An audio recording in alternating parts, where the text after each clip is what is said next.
వాతావరణంలో ఏం జరుగుతుంది, వాతావరణం ఎప్పుడు ఎలా ఉంటుందో అంతుచిక్కడం లేదు. ఈ సంవత్సరం ఫిబ్రవరి మొదలు ఎండల తీవ్రత అధికంగా కనిపించింది. మార్చ్, ఏప్రిల్లో రికార్డు స్థాయి ఉష్ణోగ్రతలు నమోదయ్యాయి.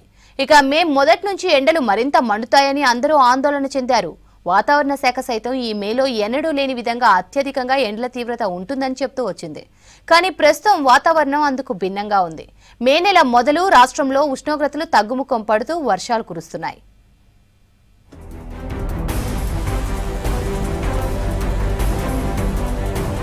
రాష్ట్రంలో ఎన్నడూ లేని విధంగా ఈసారి భిన్న వాతావరణ పరిస్థితులు ఎక్కువగా కనపడుతున్నాయి. ఒకవైపు అధిక ఎండలు, మరోవైపు వర్షాలు కురుస్తూ ప్రజలను అల్లాడిస్తున్నాయి.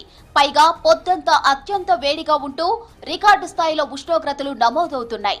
ఫిబ్రవరి నుంచి సూర్యుడు బగ్గుమంటూ ప్రజలకు చుక్కలు చూపిస్తున్నాడు. ఈ ఎండాకాలంలో ఎన్నడూ లేని విధంగా అధికంగా వర్షాలు, వడగండ్ల వానలు, ఈదురుగాలులు వీస్తూ రైతులకు తీవ్ర నష్టాలు మిగిల్చాయి. కానీ ఈ నెలలో మాత్రం అందుకు భిన్నంగా ఉంది.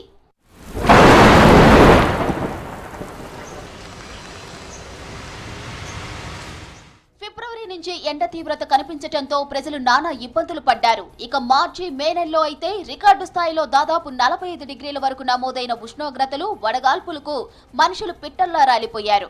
ఇక ఈ నెలలో మరింత ఎండలు ఉంటాయని భయాందోళనకు గురవుతున్నారు ప్రజలు. వాతావరణ శాఖ సైతం ఈ మే నెల ఎన్నడూ లేని విధంగా ఉష్ణోగ్రతలు ఉంటాయని చెబుతూ వచ్చింది.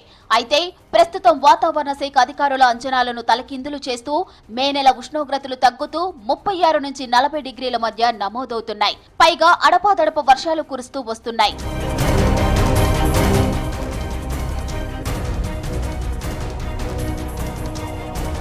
దాదాపు బంగాళాఖాతంలో చిన్న చిన్న డిస్టర్బెన్సులు ఏర్పడి ఆవర్తనాలు ద్రోణులుగా మారి వర్షాలు కురుస్తున్నాయి. పైగా మే 2వ వారం సైతం వర్షాలు పడే ఛాన్స్ ఉందని తెలిపారు. ఇక మే నెల అంతా కూడా ఎండల తీవ్రత తక్కువగా ఉండే ఛాన్స్ ఉందని, మే 12న మరో ద్రోణి ఏర్పడి మే 13 నుంచి 16 వరకు భారీ వర్షాలకు అవకాశం ఉందన్నారు. 3 రోజుల పాటు కూడా ఇలాగా తేలికపాటి నుంచి ఒక మోస్తరు వర్షాలు విత్ మన 30 నుంచి 40 కిలోమీటర్ల వేగంతో ఈదురుగాలులతో ఇంకొక 2-3 రోజులు కొనసాగే అవకాశం ఉందండి. దీనికి కారణం మనకి దక్షిణ తెలంగాణ నుంచి గల్ఫ్ ఆఫ్ మన్నార్ వరకు రాయలసీమ, తమిళనాడు మీదుగా మనకి ద్రోణి ఇప్పటికి 3 రోజులు బట్టి కూడా కంటిన్యూ అవుతుంది. దీనివల్ల ఏంటంటే కొంచెం మాయిశ్చర్ అట్రాక్షన్, మనకి తేమ అనేది తెలంగాణ భూభాగం మీదకి ప్రవేశిస్తుంది.